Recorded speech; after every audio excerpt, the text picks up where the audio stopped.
Life often unfolds in ways that defy prediction, shaped by the seemingly mundane choices we make every day.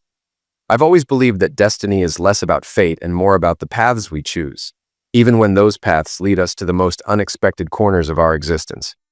Growing up, I had a knack for curiosity, an insatiable urge to understand how things worked and why people acted the way they did.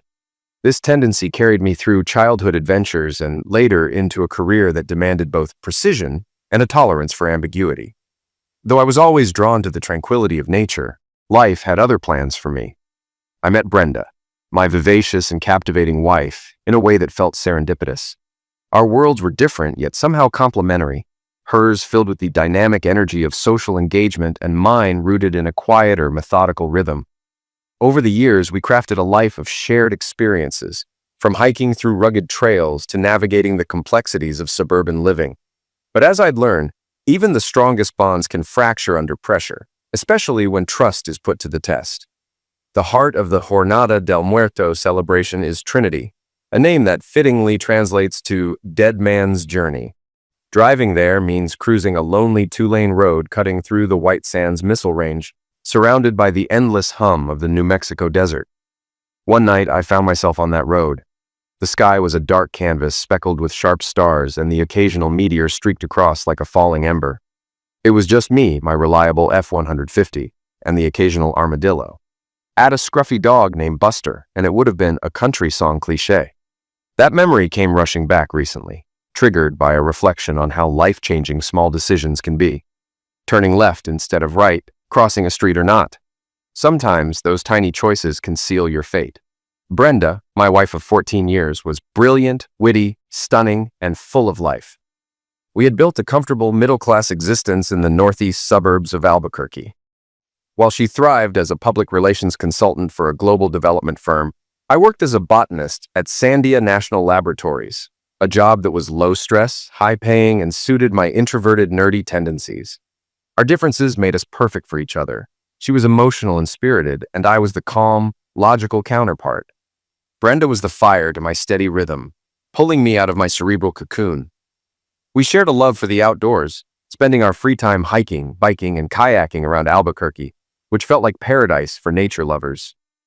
Still, every paradise has its troublemakers. Ours came in the form of Richard Hondo Tadwell, a boastful neighbor who fancied himself a hero. Hondo, a major in the military training wing at Kirtland, was a stocky 6-footer with a penchant for machismo. He thought his sheer size, half a foot taller and 70 pounds heavier than me, gave him the upper hand. But size isn't everything. I've always relied on wit to navigate bullies. When Hondo smugly called me Little Davy, I'd respond with a casual grin and quip, "Wrong guy, Little Johnson." The delayed realization of the jab always left him simmering while everyone else chuckled. Brenda and I had built a bond based on shared adventures, intellectual curiosity, and the ability to weather storms together. But as I'd soon learn, even the strongest relationships can face unexpected challenges, sometimes lurking right next door. The snake slithered into my garden, drawn by the chaos of neighborhood life. I'm not one for gossip or petty drama about distant acquaintances, but Brenda thrived on it. Her social circle revolved around lively parties that, to me, felt more like battlegrounds than gatherings. People drank too much, got too close, and occasionally bared their souls, or something else. I went to these events out of duty, not interest, and was quickly pegged as the supportive spouse who had no stake in golf scores or minor league baseball. The nights followed a pattern: cheerful arrivals, rapid-fire small talk, and, after enough drinks, private, slurred conversations. These exchanges often included inappropriate touches and melodramatic outbursts over trivial matters. Brenda loved it. She called it connecting with people, but it seemed more like feeding on juicy gossip. Through her, I learned plenty about the scandalous lives of our supposedly perfect neighbors. One night I spotted Brenda deep in conversation with Hondo Tadwell, our obnoxious neighbor. He was hunched over, looking distraught, while Brenda squeezed his hand with sympathy. It might have seemed genuine if his eyes hadn't been glued to her cleavage as he lamented his woes. Hondo, or Turd, as I secretly called him, was the worst kind of womanizer. He claimed his predatory behavior was an alpha male privilege. We all knew it was just him being a narcissistic jerk. He was generally easy to ignore unless he was targeting your wife. Then it became personal. Seething inside, but keeping my tone casual, I said, "Brenda, it's late, let's go." Her reaction was startling. She glared at me and snapped, "Can't you see we're talking about something important?" Turd, playing the martyr, chimed in, "Brenda's been a big help. You should go home to your husband." He gave her hand a dramatic pat and wandered off into the drunken crowd. On the drive home, Brenda defended him. Apparently, his wife Polly, a former beauty queen with all the depth of a puddle, had cheated on him, and he was devastated. I didn't buy it. Turd's history with women was legendary, and his heartbreak routine seemed like a ploy. But Brenda, ever the bleeding heart, insisted there was a sensitive soul behind his facade. "Sensitive?" I retorted. "How do you know? Been hanging out in his treehouse?" She blushed, admitting he'd stopped by to see me a few times when I wasn't home. The revelation hit me hard. "Did it ever occur to you that you might be his target?" Brenda looked genuinely confused. "Why would he? He says he needs your help with clearance issues." "Brenda," I said flatly, "you're the prettiest woman on the block. He's testing boundaries." Her face softened in that way women do when they appreciate a compliment, but don't like the jealousy behind it. "Well," she hesitated, "he stopped by 3 or 4 times a week lately. We talk while he waits for you, but he doesn't stay long. Says he doesn't want Polly to worry." I laughed bitterly. Since when does Tadwell care what his wife thinks? The realization seemed to sink in. Turd wasn't just a snake in the garden. He was sizing up the house. Brenda glared at me. "Hondo cares deeply about his marriage," she insisted. "He keeps saying how lucky we are and how much he wishes he had what we have. That's why I supported him when he told me about Polly's infidelity." I snapped back. "He wants what I have, and that's where it ends. Tell him to call me if he needs to talk. I don't want him alone with you again." Brenda's anger flared. "You don't get to dictate who I talk to. This isn't the dark ages." Sensing the conversation spiraling, I softened my tone. "Fine. If he shows up again, just call me. I'll be there in 10 minutes. I figured that would put an end to Hondo's visits. The tension between us lingered for weeks, affecting everything, including our intimacy, but love eventually thawed the ice. To rebuild some joy, we planned a trip to Santa Fe. The mountain air and vibrant art scene always lifted our spirits. We stayed at the Five Graces Hotel, with its adobe charm and ornate Spanish furnishings. It was a fitting backdrop as Brenda began to lighten up. Still, I couldn't shake the shadow Hondo had cast on our relationship. At dinner one evening, the sunset's golden red glow painted the sky, and Brenda's smile suggested better things ahead. That night, under Santa Fe's starry sky, the warmth between us returned. The next day, we visited the Georgia O'Keeffe Museum, but even surrounded by stunning art, I couldn't fully relax. Watching Brenda, I reflected on what made her special, not just her beauty, but her warmth and vivacious spirit. Still, her faith in others sometimes blinded her to manipulation. And Hondo wasn't just anyone. He was a predator who saw Brenda's kindness as a weakness to exploit. The situation left me cornered. If I confronted Hondo, I'd look like a paranoid fool. If I said nothing, he might go too far. Worse, Brenda dismissed my concerns as jealousy, deepening the divide. But trust is essential in marriage. Without it, everything crumbles. Despite my doubts, I wanted to believe in Brenda's integrity. Still, the evidence of Hondo's intentions was undeniable. His attempts to pull her into his orbit were as obvious as a gravitational pull. I decided to act. Using a simple man-in-the-middle tool from a darknet market, I prepared for the next neighborhood barbecue. When the day came, I discreetly accessed Hondo's phone, planting a program that gave me control of his communications. A seemingly innocent photo of a kitten he sent Brenda triggered a rootkit, granting me access to every text, call, and photo on both their devices. As I watched Brenda try to soothe Hondo, my emotions churned. "Brenda," I muttered under my breath, "I hardly know you." The paradox was unbearable. I craved the truth but dreaded what it might reveal. A good marriage is a refuge from life's hardships, but even that sanctuary can be shaken by doubt. Part of me wanted to dismiss my suspicions as paranoia, to preserve the life we'd built together. Yet, deep down, I couldn't ignore the evidence stacking up against us. In the end, I faced a painful reality. I needed answers, even if finding them risked destroying the very happiness I was trying to protect. Loyalty in a relationship means setting boundaries, particularly with intimacy. Sharing your deepest self with more than one person erodes trust and undermines the bond you've built. While humans aren't naturally monogamous, fidelity is a choice, one that reveals a person's true character. Those with integrity honor their promises. Those without, don't. I'd always believed Brenda valued her self-respect too much to compromise it. So, when I overheard her conversation with Hondo Turd Tadwell on Monday morning, it felt like the ground had shifted beneath me. "Brenda," he said, voice dripping with need, "you're the only one who understands me. Without your love, I don't know how I'd go on." Brenda, her voice tight with frustration, replied, "I've told you, Richard. I don't love you. I love my husband. I'm just trying to help you move on without Polly." My stomach dropped.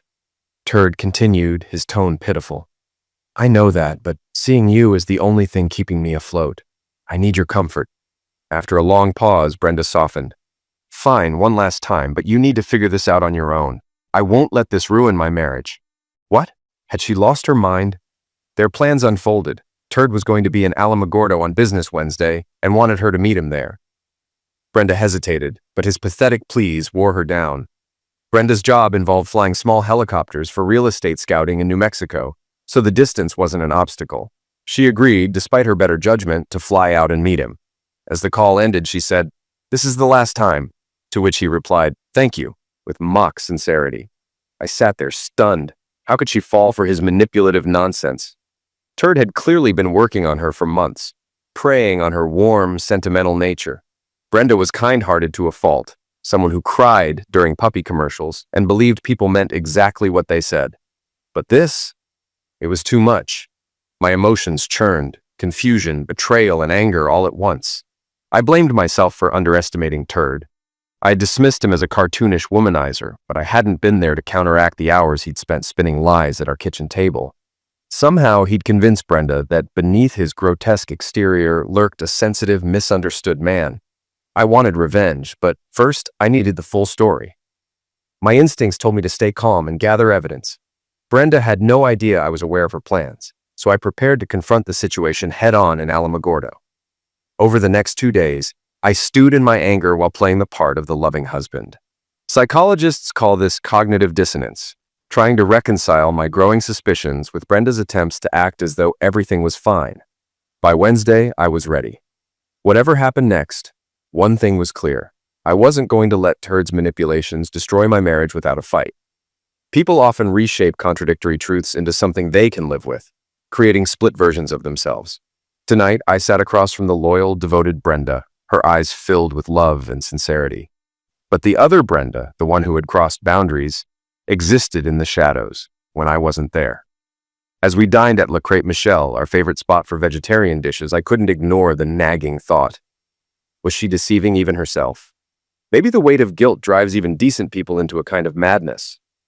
But unlike a crime of passion, infidelity has no defense. I could have confronted her, begged her to stay home, but I knew it wouldn't change anything. Brenda had passed the point of no return. Reconciliation was no longer my goal. Retribution was. My focus shifted entirely to Hondo Turd Tadwell. He needed to pay, and I intended to make him. The plan was straightforward. First, gather incriminating photos and messages to expose his behavior to everyone in his orbit, his wife, his pastor, his colleagues, and his Air Force superiors. I would use his own phone to distribute the evidence, ensuring that no one suspected me. The beauty of it? Turd would know exactly who had destroyed him, while everyone else assumed he'd sabotaged himself. But I wasn't stopping there. Once his reputation was in ruins, I'd take it further, dump his personal details onto the dark web. By the end of the day, he'd be drowning in fraudulent mortgages, maxed out credit cards, and a visit from the FBI. Then I'd send him a note. "Don't thank me. It was my pleasure."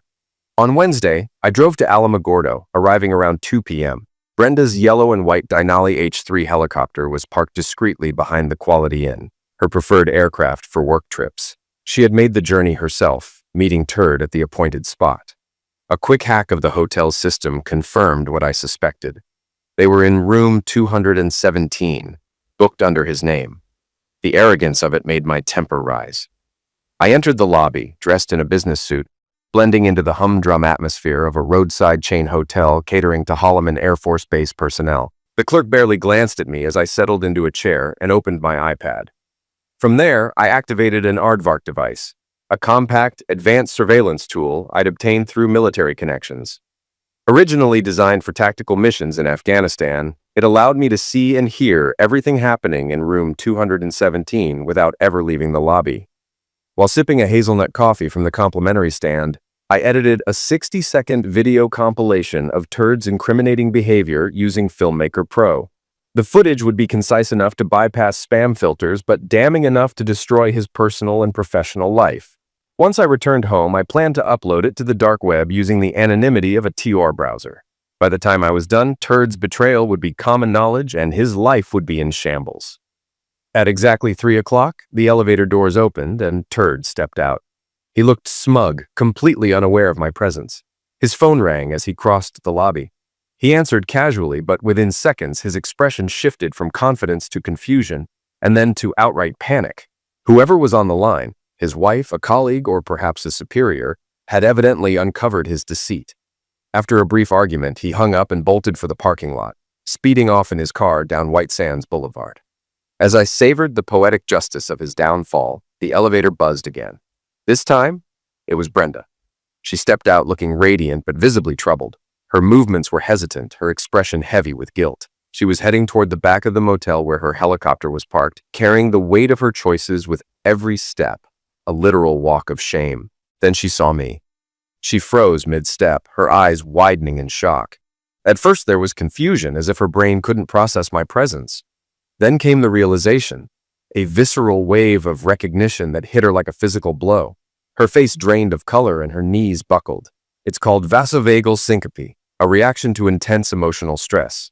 Most people just call it fainting. As Brenda crumpled to the ground, I stood there, unmoving, watching the consequences of her actions unfold. In that moment, everything changed. She wasn't just my wife anymore. She was someone I didn't fully know, someone capable of betrayal I hadn't believed possible. And yet, as much as I wanted justice, I couldn't deny the sting of heartbreak. At first, her eyes widened with shock. Then she fainted, her body going limp in my arms. I carried her to a couch in the lobby, doing my best not to attract attention. Luckily, the desk clerk was nowhere to be seen. I eased her down, keeping her supported until she stirred moments later. Her eyes fluttered open, and she realized she was leaning against me. Her sigh echoed in the empty lobby. I spoke gently. "There's nothing to explain. Let's just finish what needs to be done." Her face crumpled, and she whispered with despair, "Davy, this wasn't supposed to happen." I kept my tone steady. "What did you expect? You know what I do." Panic set in as she gripped my shoulders. "Please, let me explain. It's not what you think." I resisted the urge to roll my eyes at the cliché. "It's exactly what it looks like, Brenda," I replied, tapping my tablet. "Want a visual reminder?" Tears welled up and she buried her face in her hands, sobbing, "You weren't supposed to find out." The lobby was still deserted, but I wasn't taking chances. I pointed to the ladies' room. "Go clean yourself up. We'll talk tonight at home. I have a lot to handle." She nodded, her misery palpable. "I love you, Davy, only you." I stood, looking her way. "I love you too, Brenda. That's why this is so hard. We'll talk later." I walked out calmly, but her muffled sobs followed me to the parking lot. My own legs felt unsteady, so I stopped at the first roadside bar I saw. A heavily tattooed waitress brought me a beer, which I downed quickly, trying to steady the nausea and chills. I had to get home before the shock overwhelmed me. Driving north, I reflected on the chaos I had unleashed on Tadwell. The terror on his face had been priceless, but his real reckoning was still ahead. The dark web would handle that. Ruining him for life was far more satisfying than getting myself locked up. But Brenda, her betrayal haunted me. The bond we shared was shattered.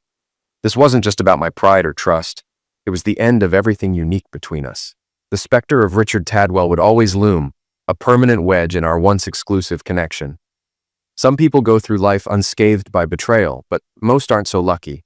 Weaknesses are exploited and collateral damage is inevitable. That was our reality now. Two broken people, each dragging the other down. As for me, I had to figure out what came next. Divorce seemed like the only option. I wasn't about to live as a loser or take a darker path. Brenda was a stranger to me now, her actions completely out of character for the woman I thought I knew. I had imagined a shared future, one that now felt like a cruel joke. There would be no growing old together, no simple joys, just a painful separation. By the time I reached the Mockingbird Mountains, night had fully fallen. Blake Shelton's "When Somebody Knows You That Well" played on the radio, its irony cutting deep. The barren Sonoran desert stretched before me, its emptiness matching the void in my chest. This wasteland had seen humanity's greatest turning point. On July 16, 1945, at 5:29 a.m., The nuclear age was born here with the Trinity test. Robert Oppenheimer may have named it after poetry, but physicist Ken Bainbridge summed it up best. Now we're all sons of witches. Splitting the atom redefined humanity. Those scientists didn't even know if their device would work, let alone what might happen. That's why they chose this desolate expanse, the Alamogordo bombing range, to detonate it, hundreds of miles from civilization, with only lizards and snakes for neighbors. The only nearby structure was a shed where the bomb had been assembled. Driving through that bleak terrain, I couldn't help but feel the parallels. A devastating chain reaction had begun, and nothing would ever be the same again. When the project was complete, they placed the device atop a 100-foot steel tower rising from the desert floor. Moments later, history witnessed the birth of the atomic age. The explosion fused the sand into a green, radioactive glass named trinitite. Oppenheimer, ever the poet, famously murmured, "I am become death, the destroyer of worlds." I was nearing the access road to the Trinity site, the night sky casting a silvery glow over the barren landscape. Stars stretched endlessly above, and the moon bathed everything in a soft, ethereal light. My headlights caught a historical marker, and then something else. A figure stood at the intersection watching me. It was surreal. I hit the brakes, stunned. In the beam of my headlights stood a small, impossibly graceful woman. Her beauty was otherworldly, with pale alabaster skin, short black hair, and large green eyes. She was dressed head to toe in a sleek black suit adorned with strange insignias. On her arm was a device that looked like something a U-2 pilot might wear. Assuming she was part of some military test gone awry, I stepped out of the truck. She stood calmly, her posture oddly casual for someone who might have parachuted from 65,000 feet. "Are you all right, ma'am?" I asked cautiously. "Do you need a ride to get in touch with your people?" Her voice was melodic but firm. "No, thank you. I'm just getting my bearings. It's disorienting here." That was odd enough, but her next words were stranger. When I offered again to help her find a way back, she replied, "I came through a portal, of course." "Why?" "A portal, of course." I kept my tone neutral. "And where exactly is this portal?" She waved vaguely toward the northeast. "It's a long walk." Trying to process this bizarre claim, I asked, "So you came here through a portal? From where exactly?" She sighed in exasperation. "I had to leave. It wasn't safe there." Now I was standing in the middle of nowhere with a mysterious woman who claimed to have escaped some undefined danger through an interdimensional portal. Add to that my already fried nerves from recent personal turmoil, and you can imagine my growing headache. I decided not to leave her stranded. "It's not safe here either," I said calmly. "Why don't you get in the truck? I'll take you somewhere you can figure out your next step." She hesitated, clearly suspicious. "I'm not going to take you anywhere you don't want to go," I added. "But this area is called Death's Journey for a reason. It's full of predators, and you won't last long alone." As if on cue, a coyote howled in the distance. She flinched and finally asked, "You're not going to hurt me?" "Of course not," I said, doing my best to sound reassuring. Her suit was so form-fitting it left almost nothing to the imagination, and I could see why she'd be wary of strangers. "Look, I have my own problems. If you get in the truck, I'll tell you a story to pass the time." Reluctantly, she climbed into the passenger seat, keeping as far from me as possible. We drove in silence for a while before she asked, "What's the story?" I chuckled. "My life isn't interesting enough to entertain you. I just said that so you'd make a smart choice. People die out here." Her expression turned worried, her delicate features bathed in moonlight. "Where are your people? Where are you going? Who can I call for you?" I asked gently. She hesitated, then admitted, "I don't know anyone on this planet. This is just where the portal opened when I jumped through the event horizon." The statement was so surreal I almost laughed, but I kept my tone kind. "Why did you jump? What made you take the leap?" Her silence filled the truck as we continued through the desert. The strangeness of the night only deepened, and I began to wonder if this encounter would lead to answers, or only more questions. For the first time, she seemed to reflect on the events that brought her here. Her face twisted in horror. "It was terrible," she said. "The growling, it just wouldn't stop. It liquidated everyone. Escaping through the portal was my only choice." I tried to stay calm. "Growling? What are you talking about? Who or what are they?" "They're intergalactic predators," she said, her voice steady but grim. "They've turned my planet into their feeding ground. I only survived because I was on duty at the transporter center when they arrived. Her tone suggested everyone on her world knew about these predators. After a pause, she added almost soothingly, "Don't worry. I sealed the portal when I left. They can't follow me here." It was certainly more interesting than the country songs on the radio. "Let's say I believe you," I said. "Then why do you look human? And how are we even communicating?" Her reply came with a cheerful lilt. "Oh, is that what you call this language? English? I'm speaking directly to your mind. Some concepts, though, don't have equivalents in your world." "Telepathic powers, of course," she continued. "All intelligent life of our kind shares the same basic structure. It's the most efficient form. Naturally, we look alike." I couldn't help but laugh. "You have an answer for everything, don't you?" Her expression softened into concern. "Why are you so sad?" Her question caught me off guard. "What makes you think I'm sad?" "Your body language," she said with childlike curiosity. "Is it because your friend was just taken by another man?" I slammed on the brakes, staring at her in shock. "How could you possibly know that? Who are you?" She smiled as though trying to lighten the mood. "I'm Stella," she said, "and I'm from the Perseus arm of the galaxy. Your son's in the outer arm, so we're practically neighbors." Her light-hearted tone only deepened my disbelief. "If you're from an advanced alien race, why are you here in the middle of nowhere? Wouldn't your people pick a better landing spot?" She answered like a teacher explaining to a child.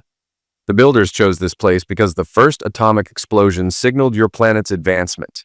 We study only civilizations that reach a certain level of development." "So the bomb was like a flare?" I asked, feeling like I was buying into her narrative. "Yes," she said, nodding. "There are billions of civilizations, but only advanced ones are worth observing. Remote locations are ideal for secret studies, though. We've been visiting your planet for over 70 years. One expedition even disappeared not far from here." Roswell, I thought. She was definitely delusional, but abandoning her in the desert felt wrong. Still, I had my own problems. I was heading home to confront my wife about her betrayal, and bringing Stella along would make an already volatile situation worse. "It's fine if I'm in the way," Stella said sympathetically, reading my hesitation. "I can manage on my own." I didn't stop driving. Her eerie ability to read me unsettled me, but she seemed genuine. "I can't just leave you out here," I said. "A woman like you wouldn't survive long in a place like Albuquerque." I added, almost bitterly, "You're right, though. I just found out my wife cheated on me, and I'm going home to negotiate our separation." She nodded thoughtfully. In many family-oriented cultures, fidelity is tied to ensuring the origin of offspring. On my planet, it doesn't matter. We're all raised by the central gnome. I assumed gnome was her term for some government system. She added, "Of course, couples can choose exclusive unions, but we implant a device during the ceremony. It eliminates them if they break the bond." I couldn't help but smile. "Sounds like a good deterrent. Maybe we should try that."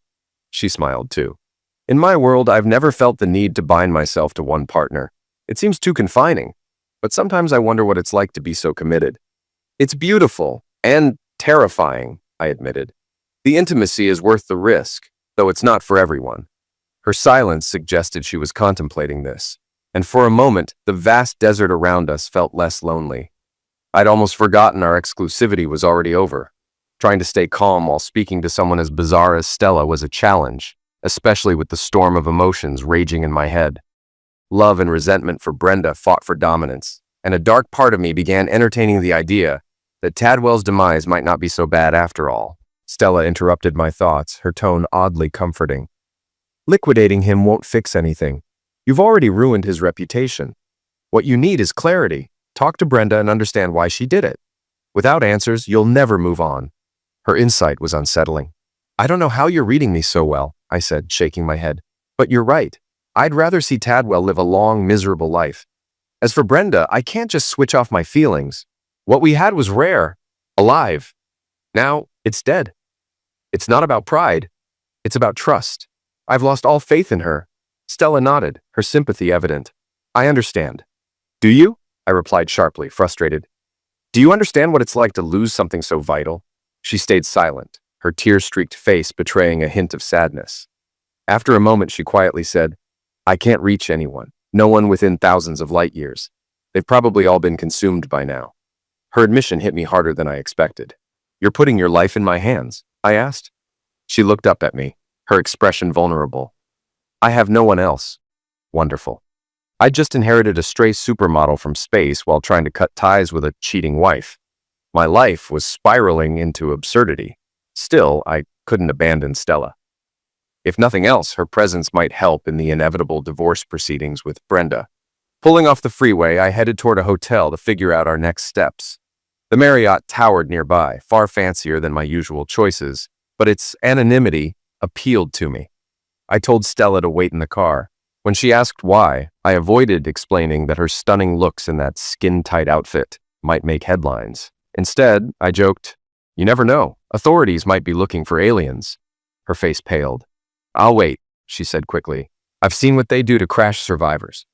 After securing a room with 2 twin beds, I led Stella up 14 flights of stairs. Watching her graceful movements in that ridiculous suit left my head spinning. Once inside, she explored the room like a child in awe of luxury. "Don't you have places like this on your planet?" I asked, giving up on rationality. "No," she replied. "Our population is far larger than yours. We live in small, minimal spaces, more like rodents." It sounded suspiciously like Manhattan, but I let it slide. "Try to relax," I said, showing her how to use the TV. She immediately became engrossed in the commercials, particularly the ones for cosmetics. Leaving her entranced, I headed back to my truck. The hour was late, and the exhaustion of the day was catching up with me. Tomorrow would bring the painful task of unraveling my marriage, but tonight I had to prepare. When I arrived home, Brenda was on the couch wearing an old robe. She looked both beautiful and broken. "You're finally home," she said softly, sitting up and wiping her eyes. "Yes," I replied gently. "I came to grab a few things and make arrangements for tomorrow. I also wanted to check on you." She ran to me, burying her face in my chest, sobbing. "I'm so sorry, Davy," she cried. "I didn't mean for this to happen. I've been such a fool." I held her briefly, stroking her back. "It happened, Brenda," I said, my voice firm. "Now we have to deal with the fallout. We'll start in the morning. Right now I'm too drained to even think."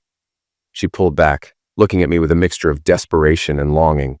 "Let's go to bed," she whispered. "I want to make it up to you." I shook my head, forcing a weak smile. "That's not going to happen, Brenda. I'm taking what I need and heading out. We'll talk later."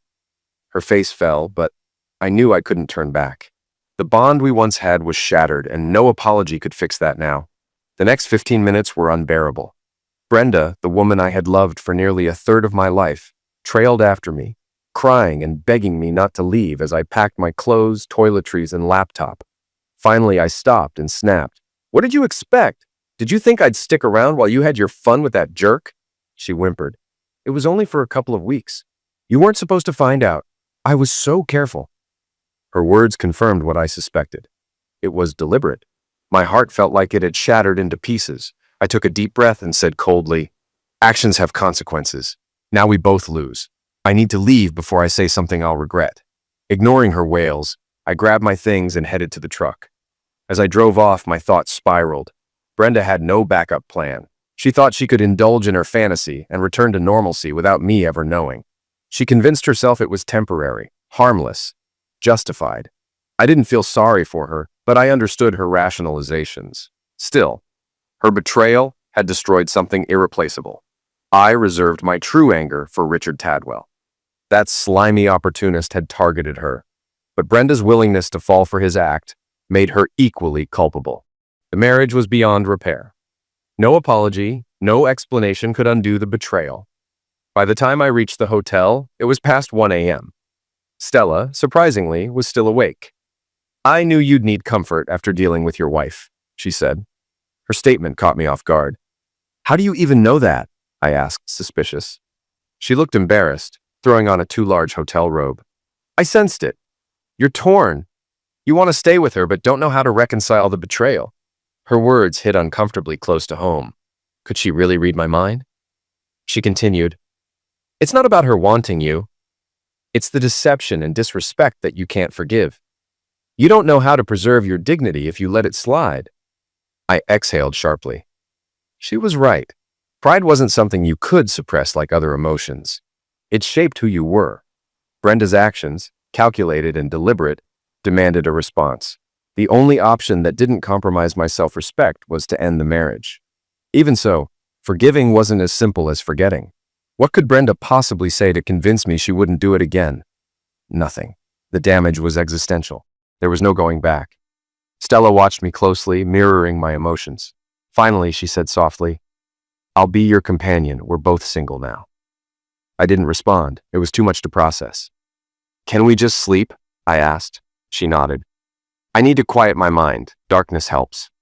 The next morning, as I prepared to leave, Brenda appeared at the door. She looked defeated. "Polly called me a hoe last night," she admitted. "She saw the video Richard sent out." I froze. "What video?" Her cheeks reddened. "He recorded everything. The texts, the affair. He sent it to everyone, including my friends. Now Polly's divorcing him and the military's investigating. Adultery is a crime, you know," she added quickly. "I haven't spoken to him since this mess exploded. Polly told me everything." I didn't say anything. But one thought was clear. Richard had destroyed not just Brenda's life, but his own. It was a mess I didn't want to be part of anymore. I could have warned Brenda that Turd's troubles were just beginning. My plans for him involved far darker consequences, but those were mine to carry out later. For now, my focus was finding a way to end our marriage with as much dignity as possible. That morning, as we had for 14 years, we sat at the kitchen table with cups of French roast. Brenda looked wrecked. Red, puffy eyes, unkempt hair, and the exhaustion of a sleepless night. I probably looked no better. Betrayal does that to people. Reactions to betrayal vary. Some lash out, breaking things and screaming. Others internalize the pain, letting it simmer into quiet bitterness. Brenda and I weren't the type for tantrums. We were pragmatic, tough enough to face harsh realities head on. We had shared many good years, and neither of us wanted to destroy those memories with unnecessary drama. Finally, Brenda broke the silence. "It's over, isn't it?"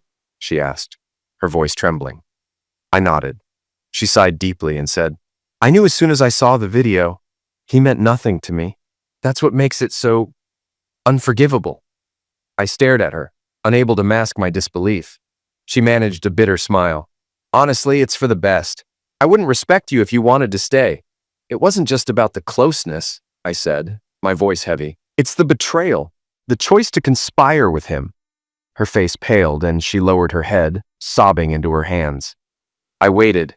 When she finally spoke, her voice was strained. "You're probably wondering when it started. Does it matter?" I asked coldly. "To me it does," she replied quietly. "It proves how foolish I've been." She hesitated before continuing. "The first time it caught me off guard. You'd warned me about Richard, but I thought you were overreacting. He seemed harmless, and I believed his assurances that he wouldn't overstep. But then, one day, as I was washing coffee cups, he came up behind me and kissed me. It wasn't planned. I was confused and stupid." She looked up at me, tears glistening. "You know how physical touch affects me. I wasn't thinking clearly. It wasn't about him. It was the situation. Messy, wrong." Her words hung in the air like a confession. At first, I told myself it would never happen again. But Richard knew exactly what to say. He told me I'd saved his life. He cried. And I let myself believe it was absolution, a way to forgive myself. She grimaced. "It wasn't just that. It was exciting, forbidden. I convinced myself you'd never find out, so it wouldn't hurt you. But I was deluding myself. The seal was broken. I became the deceiver." Her voice dropped to a whisper. "After that, we met 3 more times. It was always the same. Hotels, secrecy. But I never stopped being your wife. I never stopped loving you." Brenda took my hand, her tear-streaked face pleading. "I know what I've done is unforgivable. I take full responsibility. I'll sign whatever agreement you want because I love you, and it's the right thing to do." Her honesty, though painful, was unflinchingly clear. For the first time, I felt something close to admiration for her willingness to own her mistakes. Still, the marriage was over. I stood and said, "I'll contact Jim Eastman to handle the divorce. Since this will be amicable, he can represent both of us. After that, I'm going away for a while. I need space to heal." Brenda touched my cheek, her eyes filled with regret. "I understand," she said softly. "And I'm sorry. If you ever change your mind, I'll be here." As I closed the door behind me, I heard her crying. Once outside, I drove to the nearest park and vomited. The barren landscape ahead felt like a fitting metaphor for the future, empty and desolate. It's strange how morality bends with perspective. I was ending my marriage because Brenda had hidden things from me. Yet here I was, sharing space with Stella, a woman more stunning than Brenda, without her knowing. Who was the liar now? Of course, I couldn't tell Brenda that Stella was an alien or that she claimed to be telepathic. That revelation would have landed me in a padded cell. And convincing her our relationship was platonic? Impossible, especially after seeing Stella. While I had one problem under control, another, far stranger one, loomed. When I returned to the hotel, Stella was still in her oversized robe, transfixed by an episode of Friends. "I'm studying Earth culture," she announced excitedly. "Have you eaten anything?" I asked. "I ate my daily waffle," she said, pointing to her wrist device and producing a half-inch cube. "It's a complete diet." "Does it taste good?" I asked. Her puzzled expression made it clear she didn't understand the question. Why should it? Her answers felt too contrived, like someone performing a bad alien act. "How old are you?" I asked. 277, she replied without taking her eyes off the screen. I smirked. "You look great for your age," she bristled. "I'm not old. I've only lived a quarter of my lifespan." Rather than argue, I suggested, "We'll need to get you new clothes. You can't keep walking around in that suit." "What's wrong with it?" she asked indignantly. "It's the latest in Permer Hick fashion." "It's not exactly Earth standard," I replied. "Let's grab something at Walmart." Her reluctance faded when I reminded her that standing out could lead to unwanted attention. The mention of alien autopsies sealed the deal. At the store, Stella wandered through the aisles like a kid in a candy shop, marveling at the merchandise. She spent hours picking out clothes and cosmetics, referencing things she'd learned from the Home Shopping Network. Her fascination was endearing but exhausting. She stopped traffic everywhere we went, and I worried about being seen with her. Brenda didn't deserve to think I'd replaced her. It wasn't classy. Back at the hotel, Stella beamed as I proposed dinner. "Like on TV?" she asked. She'd seen something similar on Real Housewives and was eager to try Earth food. I agreed, though my mind was preoccupied with divorce plans. It would be straightforward legally, but emotionally, a mess. Richard Tadwell's shadow lingered as a reminder of why I had no choice. When I returned to pick Stella up, she had transformed. She'd applied makeup, likely with a YouTube tutorial, and her beauty was now otherworldly. Her tentative smile belied her nerves. "Do I look okay?" she asked anxiously. She looked breathtaking, but her insecurity reminded me how alien she truly was. "You look fine," I said, downplaying my shock. My main concern was avoiding attention. A woman that beautiful would raise questions I wasn't ready to answer.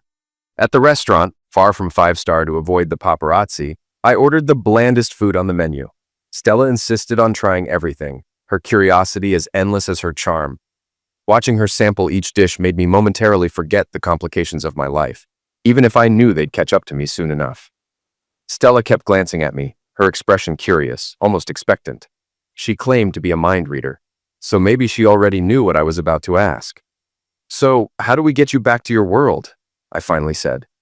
Her face fell. "What makes you think I want to go back? Don't you have family or someone waiting for you?" Her expression turned thoughtful. "I've never had a family. On Kashla, children are raised collectively, and there's nothing to return to now. They've probably all moved on." Then she hesitated, her voice soft. "Maybe you're my special someone. Have you thought about that?" I stared at her. "We've known each other for 24 hours. "But I know everything about you," she said matter-of-factly. "You're kind, smart, adventurous. I wouldn't make the same mistake your ex did." Her words stopped me. Could this be a path forward? I decided to test her. "Last night you said you needed to shut off your thoughts. What did you mean?" "Our race communicates telepathically," she explained. "It's like hearing, there's always background noise. Filtering it out on Earth is exhausting. I need to turn off my receptors like you need sleep." Her detailed answer left me stunned. "So you're really an alien?" "Of course," she said cheerfully. "Humanoid civilizations are common across the universe. This form is biologically efficient. And White Sands has a portal to your world?" "There's another at CERN near the Large Hadron Collider," she added casually. "Your experiments with particles caught our attention." It hit me. She was serious. Not a creature with big eyes and tiny limbs, but an alien nonetheless. She smiled, sensing my acceptance. "Now you believe me." I nodded, though overwhelmed. "I do, but let's take things one step at a time. I'm still technically married." Stella looked puzzled, but didn't argue. Her simplicity and genuine nature were disarming. Beneath the alien oddities, she was sweet and sincere, qualities that drew me in from the moment I met her. Over the next 2 weeks, I focused on finding a safe place where Stella could adjust to Earth. We moved out of the hotel, though I still kept her presence discreet. My marriage with Brenda had ended, but I wanted the divorce to remain civil. Bitterness wouldn't serve anyone. During one of our final discussions, Brenda broached the topic of moving on. "Davy, I've been asked out," she said hesitantly. "Do you think it's okay if I start dating?" Her question wasn't patronizing, it was respectful.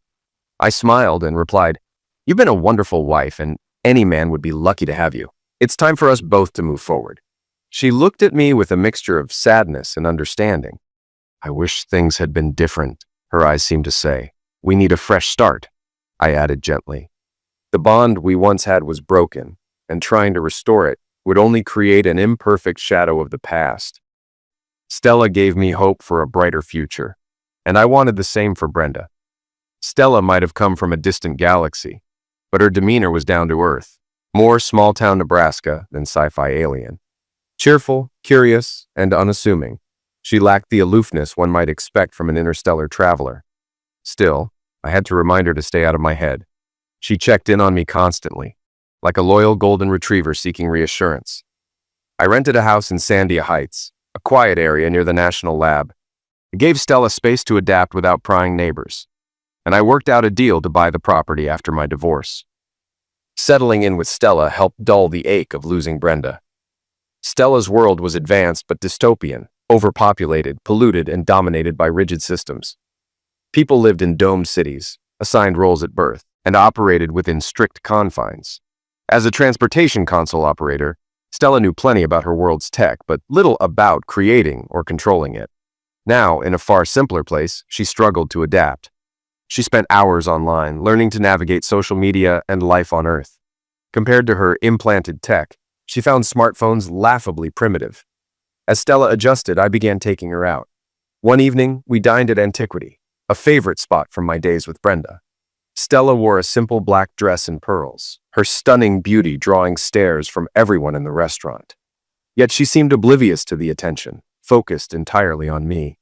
While we shared carpaccio, a familiar voice interrupted. "Hi, Davy. I knew I'd run into you eventually." Brenda stood beside our table, cheerful as ever, with her fiancé in tow. I stood and introduced them. "Stella, this is Brenda, my ex-wife." Stella smiled warmly. "It's nice to meet you, Brenda. Davy speaks highly of you." Brenda's expression faltered, overwhelmed by Stella's radiant presence. She introduced her fiancé, Tom Holland, a powerful real estate developer and potential Senate candidate. We exchanged polite pleasantries before they retreated to their table, Tom stealing one last glance at Stella. After they left, Stella commented lightly, "She regrets losing you, and that man has quite the imagination." Our dinner had a deeper purpose. I turned to Stella and said, "Here, we have a ceremony to signify a bond between two people." I pulled out a ring, surprising her. "We don't have guarantees like your implants, but I promise to be faithful until my dying breath." Her response was an overwhelming wave of love. That night, we made love for the first time, a moment both thrilling and nerve-wracking. A month after the divorce was finalized, Stella and I held a private ceremony to commit to each other. She didn't like the word married, saying it didn't capture her feelings. To her, we were bonded in a way that transcended labels. Our ceremony took place on a cliff in the Sandia Mountains. As the sun set over the desert, the city lights below began to twinkle in the growing darkness. Stella was captivated. Her world, though advanced, was bleak. A price paid for progress. Here, she found wonder in even the simplest things. Earth was a place of discovery, and Stella embraced it with joy. Instead of a white dress, Stella wore hiking gear. We climbed knife-edge rock, a trail meant for seasoned climbers, but she handled it effortlessly. Her physical abilities, along with her mind-reading and otherworldly qualities, were still something I was adjusting to. At the summit, we dangled our legs over the edge, watching the July evening melt into hues of purple and red. Stella lay beside me, holding my hand. As the first stars appeared, she pointed to the Pleiades and whispered, "Focus on it." I did, and in that moment, I felt her presence in my mind, anchoring a deep, loving connection. "This will bind us forever," she said softly. That was our wedding, a simple, unconventional ceremony under the stars. For nearly a year, life was filled with joy and adventure. But as always, happiness invites chaos. One sunny fall afternoon, I came home to find Stella in the kitchen with the most strikingly handsome man I'd ever seen. He wore the same sleek suit Stella had arrived in. She looked uneasy as she said, "Davy, we need to talk." My stomach sank, though the little mental beacon we shared reassured me. Still, my pulse quickened as she introduced him. "This is Kal-El. He's come to take me back to Invidia." Kal-El scoffed. "She doesn't belong here. It's illegal for her to stay." "She's my wife," I argued. "She's not going anywhere." Kal-El's smirk was condescending. "She cannot bond with a primitive species. Either she comes willingly or I'll take her by force." He grabbed Stella's arm, and despite her protests, began dragging her toward the backyard. I knew I couldn't physically stop him. Instead, I pointed to the security camera in the corner. "Everything you've done is recorded. If you're trying to keep your race a secret, how do you think your bosses will react to seeing you on TMZ and every news network on Earth?" Kal-El froze, glancing at the camera. I pressed on. "It's streaming to the cloud. You can't erase it. Smile. You're already famous." He dropped Stella's arm and turned to me, pulling out a sleek pen-shaped device. "You won't be reporting anything if you're vaporized." Before I could react, there was a loud clang. Kal-El's eyes went blank, and he crumpled to the floor. Stella stood behind him, wielding a cast-iron skillet like a tennis pro. The little beacon in my head radiated triumph as she said, "I was always afraid someone would come. I think we're finally safe." Safe, but with a new problem. The body. We decided to bury him in Golden, a nearby ghost town that had been abandoned after its gold rush days. The town's old cemetery, hidden near a restored church, provided the perfect spot for an unmarked grave. We worked quietly, the weight of the situation sinking in. For now, we had protected our life together, but I couldn't shake the feeling that our challenges were far from over. Stella and I drove 30 miles into the desert with Kulali's lifeless body secured in the back like a prop from a dark comedy. The ghost town we chose was as deserted as expected. Under the truck's headlights, we dragged him through the dry scrub to an old cemetery. Digging was easy in the sandy soil. Without fingerprints or identification, he'd remain a mystery, if ever found. By 10 p.m., the task was done. Back home, I collapsed into a chair while Stella sat serenely on the couch, as if nothing had happened. "Do you want to talk about it?" I asked. "You just liquidated someone." Stella's voice was calm, resolute. "There's nothing to discuss. I couldn't leave you, so I did what had to be done." "How do you feel?" I pressed. She sighed, her tone firm. "Enough, Snowflake. Kulali was going to eliminate you. I'm loyal to you and I promise to stand by you, no matter what." In that moment, her love and loyalty became undeniably clear. No matter where she came from, she understood what it meant to care for someone. Years passed and we grew older together. Stella, fascinated by aging, explained how her people had perfected ways to reverse its effects. While I grew weaker, she remained breathtaking, untouched by time. My dedication to fitness only delayed the inevitable. When my health began to fail, Stella took charge. One evening, she loaded me into the truck and drove us to the place where we first met. Under a desert sky filled with stars, we began the long, grueling trek to the obelisk at Trinity.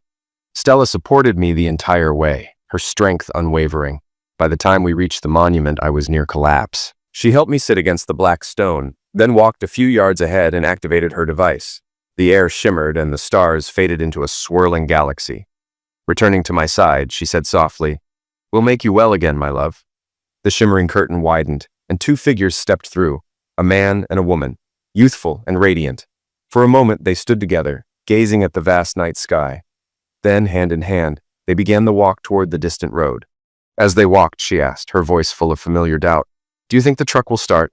He smiled patiently. "Of course it will. Now let's have breakfast. We have our whole lives ahead of us."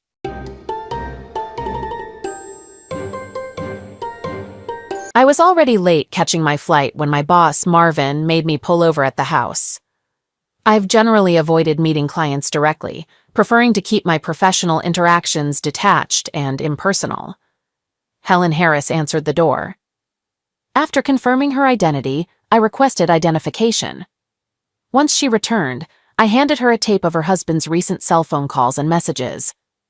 Helen, who appeared indifferent, asked if there was anything significant on the tape and expressed frustration with the service, threatening to demand a refund if no useful information was found. She thanked me and closed the door. As I walked back to my car, I reflected on why I continued in this line of work. Helen, with her disheveled appearance and the overpowering smell from the bedroom, reinforced my preference for avoiding client meetings. She seemed to be in her late 30s, wearing only a thin housecoat and showing signs of recent affair. The male voice I heard from the other room instructing, "Get her A back in there," couldn't have come from Helen Harris's husband, as he was in Detroit at an automotive convention. He was the target of my investigation, assigned to me because Marvin wanted to keep the case despite previous operatives' failures. Helen seemed to suspect her husband of infidelity, yet she was cheating on him herself. It baffled me why they didn't just divorce and move on. It was clear the issue was money, a common factor in the disintegration of relationships that once started with love. My name is Doris Baxter, and after years in this job, I had lost faith in love. As I waited at the airport, I reflected on this while checking in. Despite my attractiveness and toned body, which men often found appealing, I had grown disillusioned with relationships. On the plane, a man named Frank Compton moved to sit next to me. I quickly pulled up his information on my laptop and showed him his own file, which shocked him. I made it clear that I wasn't interested in small talk or new friends, and warned him to return to his original seat or face consequences with his wife. Frank complied and quickly retreated. I then reviewed a picture of Mark Harris, who at 28 was significantly younger than his wife. Initially, I thought he was good-looking, but as I read his file, I realized that my assumptions about his infidelity were likely influenced by Helen's suspicions. Looking at the file, I saw a young, attractive man married to an older, less appealing woman. Initially, I thought he married her for her money, but further investigation revealed she had no income and didn't work. The idea of a child was ruled out as they had none. The case grew more intriguing. Hours later, as the plane descended, I couldn't shake the image of him from my mind. He was handsome and only a few months older than me, yet married to a woman 10 years his senior. I checked into the Westin Hotel in Detroit, part of the Renaissance Center, close to Cobo Hall where the convention was being held. The hotel was nice but forgettable, and I rarely stayed in one place long enough to care about details. I called the office in Chicago to update them. Carla, Marvin's wife, answered. She mentioned that Daryl would assist me since Carl, our office manager, was preoccupied with his wife's impending labor. Carla laughed off my concern, noting that every case had its oddities. After hanging up, I dressed in a conservative tan skirt suit that accentuated my curves and highlighted my honey blonde hair. The silk blouse had gaps that revealed my lace bra if noticed. I grabbed my laptop and headed to Cobo Hall, blending in as a distributor or buyer to observe Mr. Harris. My laptop and cell phone were equipped with powerful digital cameras to capture any misconduct. As I walked through the automotive components displays, I pretended to be interested, but I was baffled by the obsession with replacing perfectly functional exhaust systems with louder, similar-looking ones. While contemplating this, I spotted Mark Harris, who looked even better in person than in his photos. His appearance and effortless movement, unlike the often disappointing reality of photographs, impressed me. He was more muscular and graceful than expected, navigating the crowd with ease and frequently stopping to engage with various displays. Following him was challenging. He moved quickly and skillfully through the crowd, making it hard to keep up. Despite being nearly caught several times, I managed to track him as he interacted with different booths and took notes on items of interest. One moment that really startled me was when Mark Harris suddenly turned around and headed back to a booth, moving so swiftly that I braced for a collision. Remarkably, he avoided me entirely and offered a polite apology, flashing a shy but charming smile. At that moment, I realized that my professional detachment was slipping. Despite trying to act disinterested, I was drawn to him, and I noticed that many women were trying to get his attention. However, his lack of interest in them suggested he might be in a serious relationship. I considered 3 possibilities. He was gay, too focused on work, or in love. Discarding the first, I focused on the latter 2, with the possibility of a serious relationship seeming the most lucrative. If he was indeed in a relationship, I could gather evidence for his wife and potentially earn more. Now that I was on the case, I was determined to find out. Mark. That afternoon, despite missing Helen, I realized how much I loved automotive trade shows. The only thing that could make it better would be if Helen joined me. I remembered how she used to come to shows early in our marriage, and I still admired her, especially her figure. As usual, I was excited but had to balance my focus. On one hand, there were vendors I wanted to work with for my company. On the other, I had a list of modifications for my Mustang.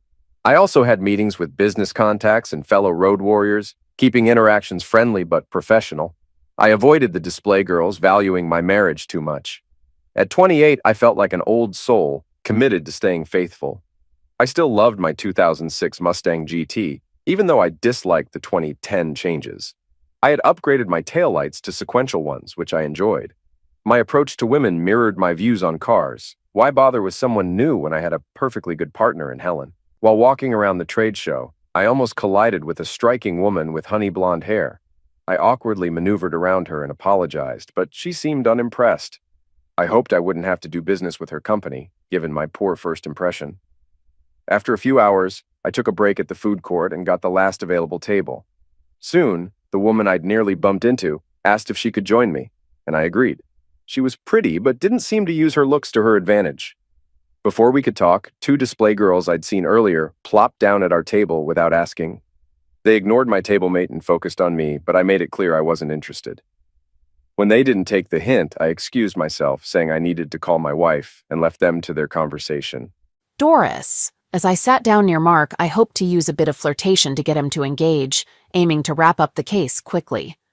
However, Mark didn't initiate any conversation and focused on his product brochures, which was a blow to my ego.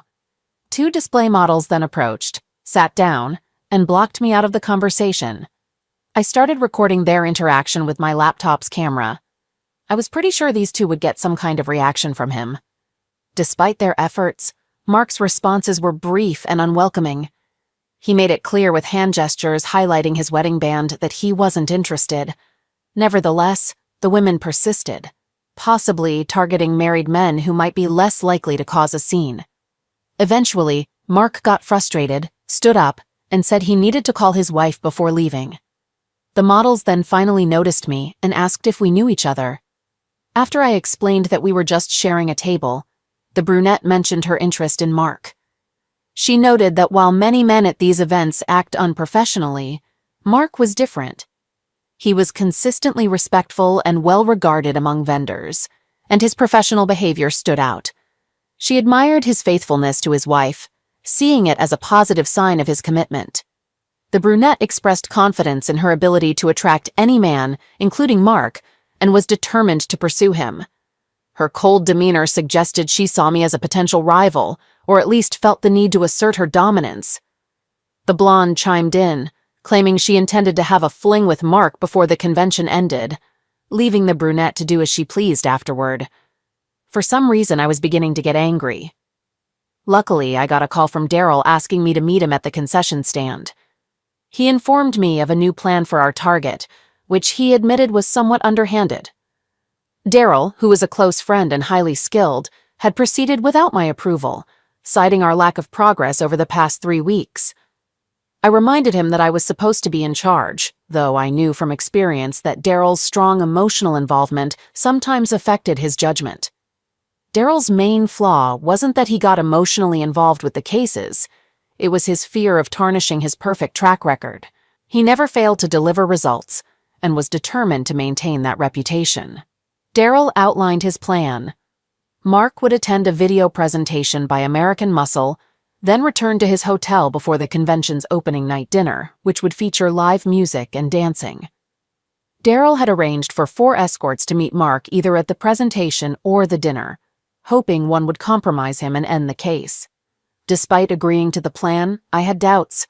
My subconscious, influenced by Mark's previous interactions, suggested he wasn't a cheater. After nearly a month of no evidence, I was inclined to believe that Mark Harris was faithful. An hour later, I found the American Muscle booth and spotted Mark sitting in the second row. I approached a man in an American Muscle polo who was assisting with the presentation. I hinted at a potential future meeting and he seated me in the front row reserved for employees. I chose to sit in front of Mark to ensure he would see me, while pretending not to notice him. This way I could make an impression without seeming obvious. I was eager for the show to start, but not particularly interested in the presentation itself. A slim, dark-haired woman entered the presentation area and approached Mark, asking if the seat next to him was taken. Though I couldn't hear his response, he looked around for other available seats. The woman, one of Daryl's hired escorts, sat down with an empty seat between them, placing her purse there to ensure they weren't separated. Observing Mark, it was clear he was unaware of his appeal. Instead of appreciating the attention, he seemed puzzled by her interest and wondered why she chose to sit next to him. The escort began conversing with Mark about the company and products, but he pretended not to hear her, scanning the area as if looking for someone else. When she mentioned this was her first convention, Mark falsely claimed ignorance about the company and suggested she simply watch the show. Mark buried his head in a brochure, hoping to end the conversation. However, Mara and Amy soon entered and approached Mark directly. Mara sat in the empty chair on his right, while Amy attempted to sit on his left where the escort's purse was placed. The escort swiftly moved her purse and took the seat herself, blocking Amy's attempt. Mark, visibly frustrated, stood up as Mara tried to pull him back down. "Honey, where are you going?" Mara asked, her subtle accent giving her words a hint of exoticism. I don't know you," Mark stammered. "Of course you do. We're old friends. You joined us at the food court," Amy added, joining in. The presence of the two women alone drew the attention of everyone nearby. As Mark hastily got up and started to leave, all eyes were on him. Feeling embarrassed, he glanced around the room and our eyes locked. At that moment, time seemed to freeze, and I felt a pang of sympathy for him. With my experience in investigations, I was skilled at detecting lies and hidden motives. In that moment, I was conflicted. Professionally, I was intrigued by the unfolding situation and wanted to observe the reactions of everyone involved to understand their motivations. Mara and Amy were clearly trying to ensnare Mark, using every opportunity to make contact. Even this chaotic scene worked in their favor by ensuring he noticed them and setting the stage for future interactions. They planned to apologize later to smooth things over and increase their chances of further contact, while also sabotaging the hooker's attempts. The hooker, aiming for a significant payday, was effectively sidelined. While she might earn a small fee for her efforts, her chance for a larger reward was diminished. My professional instincts felt compromised as I realized we had crossed an ethical line by orchestrating a situation to make Mark appear unfaithful. Watching it unfold, I felt a pang of guilt for putting a man who was genuinely trying to be faithful in a compromising position. Mark, clearly distressed, excused himself and used his balance to step over a chair as he left. Our brief eye contact only deepened my regret, knowing he had been looking forward to the presentation I had disrupted. Mark. I returned to my hotel room, seething about missing the American Muscle presentation. It wasn't just because they were already a client and I wanted to check out their new products, but also because they were my top source for aftermarket parts for my black 2006 Mustang GT. Something strange was happening. Those same two rude women from the food court were there again. It almost felt like they were following me. Maybe I'd inadvertently offended them, and now they were trying to get back at me by embarrassing me. I tried calling Helen at home. Her voice usually lifted my spirits when I was feeling low. Lately, though, she seemed perpetually irritable. I was starting to think she might be going through early menopause. Our choice to delay having kids until I found a job with less travel seemed increasingly questionable. Still, my desire to start a family didn't outweigh my need to be with Helen. "Why the hell are you calling me?" Helen snapped when she answered the phone. "I just needed to hear your voice," I said. "There are some strange people here and I'm not having the best time." "What do you want me to do?" she retorted. "Drop everything and fly to Detroit to comfort you?" "Damn it, Mark, you're an adult. I can't handle everything. Marriage is supposed to be a partnership. Pull your weight. I'm busy right now. Goodbye. I love you, Helen," I said to the dial tone. I changed into running shorts and a tank top, grabbed my iPod, and headed to the hotel's workout room. Doris, Daryl and I returned to my hotel room to discuss our next steps. Daryl, ever the polite gentleman, waited by the door until I noticed him and invited him to sit. Daryl expressed disappointment, feeling our initial plan had potential until the other two women intervened. I clarified that they were not professionals. One was hoping to marry Mark, while the other wanted to have a fling with him before her friend's potential marriage. Despite the setback, Daryl remained optimistic, believing our plan could still succeed if those two didn't attend the dinner. I assured him that since the dinner was for customers and not vendors, We should have a clear shot. Daryl's phone rang with an update from Marvin. Carl's wife had gone into labor just in time for him to witness the birth. As Daryl relayed the news, I found myself briefly pondering the idea of having a family of my own, but quickly dismissed the thought. Since this case started, I've been having some really unsettling thoughts. "Daryl, what's your take on this case?" I asked him. "It's messed up," he replied. "This guy is pretty slick, I'll give him that. I'm not sure he's slicker than the guy we caught who was messing around with his kid's teacher, but eventually they always make a mistake. We'll get him, I'm certain." "Daryl, why are you so sure he's cheating?" I asked. "Oh my God," Daryl said. "Listen to this." He played a recording of Mark calling his wife after leaving the presentation. Daryl found it hilarious and kept replaying the last part. "I love you, Helen." Beep! Suddenly, I was furious. I had never felt so angry or devastated before. "Shut the hell up, Daryl," I yelled. There was a tense silence between us. I took a deep breath and apologized to my friend. "Did I do something wrong?" Daryl asked. "I'm sorry, Daryl, it's not you, it's me. I just have this nagging feeling that we're the bad guys in this situation," I said. "What do you mean?" he asked. "Doris, we're not the heroes or the villains here. Our job is just to observe and gather evidence. The targets are judged based on their actions alone. They'd still be guilty even if we weren't involved. What we do helps resolve tough situations." I'd heard that damn speech from Marvin more times than I could count. "Daryl, what if the reason we haven't found any evidence on this guy is because he isn't cheating?" I asked. "You said we only observe. If we were cops, setting up hookers to try and get him to sleep with one would be considered entrapment, right?" He nodded. "I think we've crossed the line from observing to trying to force him into something he's not doing. And that makes us the bad guys," I said. "But he has to be cheating," Daryl insisted. "There has to be something going on. There's no other explanation." "No explanation for what?" I asked. "For putting up with all the crap from his wife," Daryl snapped. "She treats him like garbage and he just takes it." I nodded, and Daryl continued. "Have you seen his wife?" Daryl asked. I nodded again. "She's older than him, doesn't work, has no money other than what he gives her, and she's not exactly a looker," I said. "Not exactly a looker?" Daryl repeated. "That woman looks like Frodo Baggins." "She's also cheating on him," I said. Daryl was taken aback. "Why the hell would he put up with all this?" Daryl asked. "You heard it on the phone, Daryl," I said sadly. "He loves her. We see her as a lazy, freeloading, unfaithful, ugly piece of work.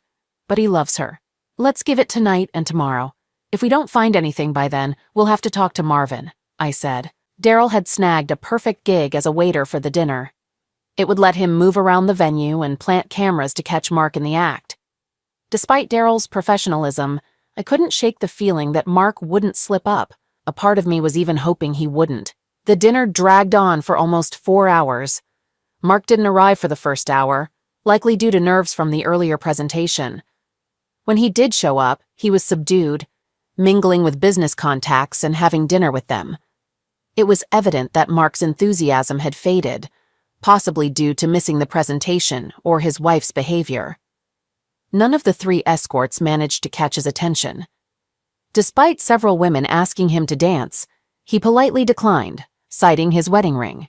I initially thought he simply couldn't dance. However, when a young girl no older than 13 asked him to dance, he joined her on the floor effortlessly. Afterward, he declined more dance offers using his ring as an excuse. I wondered why I couldn't find a guy like that. "Helen, can you imagine the audacity of that jerk?" I blurted out angrily. "How dare he interrupt me with his petty bullcrap? Where did we leave off?" I paced back to Robert and knelt down. Suddenly, he seized me firmly by the shoulders and spun me around. He spat on my lower back. "No, Bobby," I pleaded softly. "Not there. It still hurts from earlier today." "All right," he responded. "I don't want to coerce you into anything you're uncomfortable with.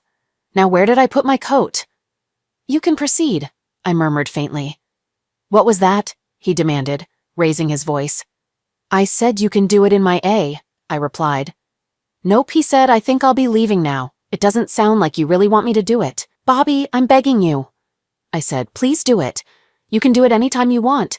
This part of my body belongs to you." Truthfully, I hated it. After a few minutes, the pain went away and I started to enjoy it. However, he soon pulled out and did it in my face, a sight he enjoyed. I knew better than to try to wipe it off. He liked to see me covered in his fluid and had even taken pictures of me in that state. Afterward, he added a humiliating touch by spitting on me. When Robert headed to the bathroom, he returned with a new idea. He smiled as he relieved himself on me, increasing my humiliation. I silently resolved to clean up before Mark came home. Once Robert finished, I had to crawl after him on my knees and doing BJ, trying to ignore my revulsion as he relished the act. "Your wife doesn't do this for you, does she, baby?" I said. "I'd never let her," he said roughly, "because I love her and she's not a hoe." I took a moment to gather my thoughts. "Robert, we need to talk," I said, struggling to find the right words. His earlier comment, "I love her," echoed in my mind. Did he no longer care about me? And when he said, "She's not a hoe," was that his view of me? "Bobby, I'm pregnant," I said, hoping to gauge his reaction. "Why are you telling me this?" He shot back. "Are you saying we can't hook up anymore because you and your husband are expecting a baby?" "Fine, let this be our last time. Honestly, it hasn't been much fun lately anyway. To be frank, Helen, you're getting a bit old for this. It's time you used your head instead of just your body. Having a kid will surely make your husband happy." "Robert, it's not his baby. It's yours," I screamed. "Don't be ridiculous, you stupid hoe," he yelled. "There's no way I'm getting tied to you. You need to handle this pregnancy today. I'm not going to jeopardize my marriage for a fling with an old woman. Deal with it and don't contact me until it's sorted." He stormed out of my house, snatching his clothes in a hurry. I was left sitting on the floor, stunned. It felt like an eternity before I heard a voice. "Hello, is anyone there?" A matronly Hispanic woman stood in my living room. Seeing me on the floor, she rushed over. "Mrs. Harris?" she asked, and I nodded numbly. She carefully stepped around a puddle of urine on the hardwood floor. "Are you all right?" she asked. I shook my head, feeling like things would never be okay again. "I've messed up so badly," I admitted. I spent the next few minutes pouring out my troubles. She listened without judgment, even as I shared the details of what I'd done for Robert and recounted our history. Even before I married my current husband, I knew Robert. My first husband died while serving in the army. While he was deployed in the Gulf War, I was at home having an affair with Robert. After my husband's death, my guilt led me to end things with Robert. Years later, when I had remarried and was trying to move on, partly because of Mark's unconditional love, Robert came back into the picture. Mark has always treated me better than I could have hoped for. He's younger than me and puts me on a pedestal, giving me anything I want. But I have some deep-seated issues. As nice as it is to be adored and elevated, sometimes I just need to be brought down and ducked. I thought Robert loved me too. I had imagined a future where we both got divorced and moved in together to raise our baby. Now I see that's not going to happen, and it leaves me in a terrible situation. "Maybe your husband won't find out the baby isn't his," she suggested. "Mark has a very rare blood type," I said. "Every time we visit the hospital, they urge him to donate. Sooner or later, the truth will come out." She shook her head. "The ironic thing is that I genuinely love being married to Mark," I confessed.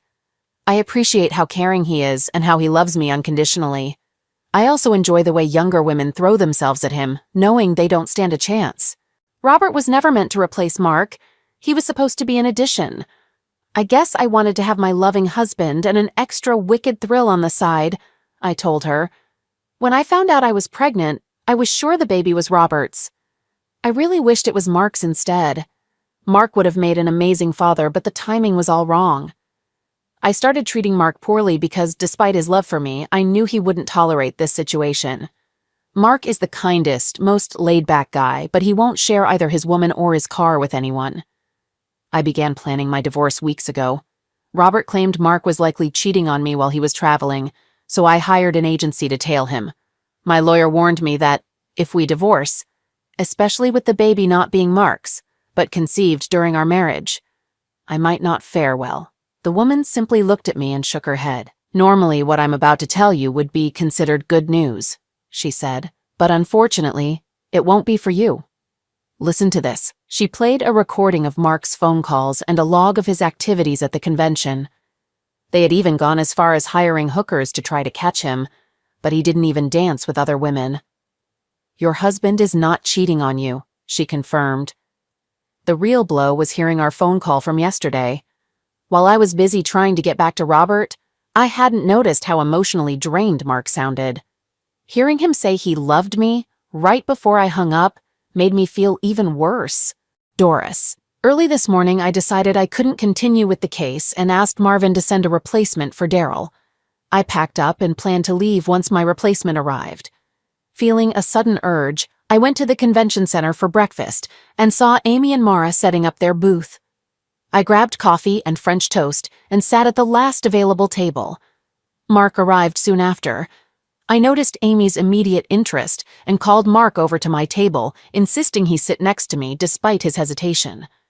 I introduced him to Daryl, whom I falsely claimed was my husband. As Mark relaxed, we had a great conversation, including a discussion about his Mustang and his love story with Helen.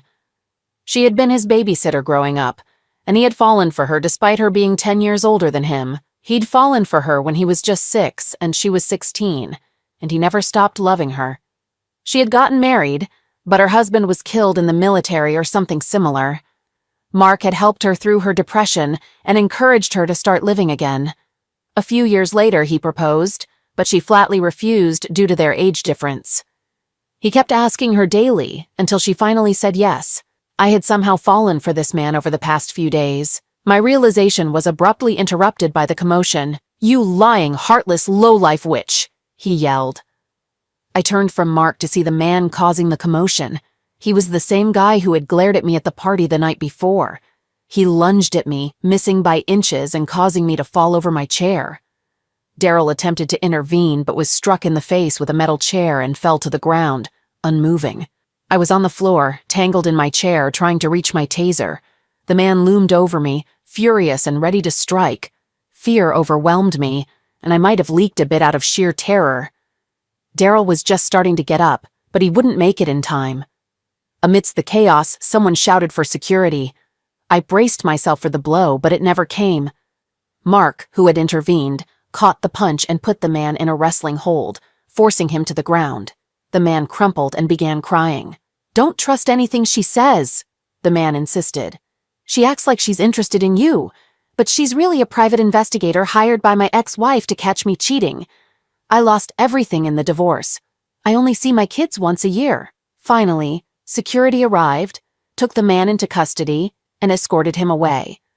Security arrived, took the man away, and Mark reassured him that it would be okay. When Mark asked if the man's claims were true, I explained that my job involves helping people address their doubts in relationships, providing reassurance or evidence as needed for smooth divorces. "I'm such an idiot," he said. "We've only just met, but I liked you. I thought maybe we could be friends. I've been feeling down because it seems like Helen isn't happy with me anymore. I was hoping you could give me advice to win her love back. What a fool I am." "She hired you, didn't she?" I nodded slowly. "I wanted to tell you," I said. "But don't worry. The report will show her how much you love her. You're clear." Even as I said it, I knew my words were hollow and meaningless. Mark, who had just begun to let me into his circle, now faced the double blow of my dishonesty and his wife's lack of trust despite his deep love. I was devastated and unprepared for more trouble. When Amy confronted me with her usual arrogance, I lost my patience and punched her, causing her to stagger and clutch her swelling mouth. I then tried to wake Daryl, who was groggy and complaining about a sore neck, and took him to the emergency room. Mark. After discovering at breakfast that Doris wasn't a friend, I caught the first flight home. I realized Helen had been distant due to mistrust, likely fueled by someone suggesting I was cheating. I needed to prove my faithfulness and reassure her of my deep, long-standing love. Upon picking up my black Mustang at the airport, I rushed home. The house felt unsettling as I approached the door. My neighbor, Ricky Ricardo, called out with his thick Cuban accent, but his wife, Lucy, informed me that Helen was at the hospital. I drove to the hospital and waited over an hour while Helen was treated. I filled out medical forms and explained the situation to the staff before seeing her. Sitting by her hospital bed, I felt overwhelming guilt and questioned whether her ending attempt were linked to her suspicions about me. When Helen regained consciousness, she revealed her deep love for me, but also her concerns. She had heard from a friend that I might be unfaithful, which worried her given our age difference. Ironically, the only woman I had noticed was the investigator she hired. Helen had engaged private investigators to check on me, driven by her love and determination to fight for our relationship. However, she was also hiding a serious issue. She had been aped weeks earlier and felt immense shame, leading to her withdrawal and depression. On top of that, she discovered she was pregnant with another man's child, which made her feel trapped, especially as we had delayed starting our own family. Overwhelmed, she had decided to end her life. Processing this, I embraced her, assuring her that nothing would tear us apart and expressing my deep love. We both cried until a nurse informed me I needed to go home and could return the next day.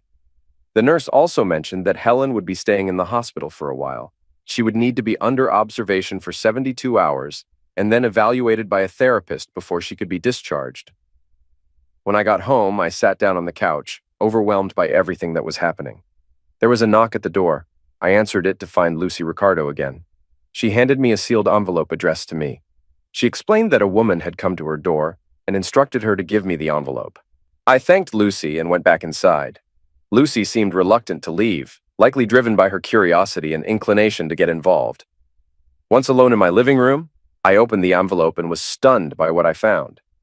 The envelope contained a note written in crayon, making it impossible to identify the handwriting.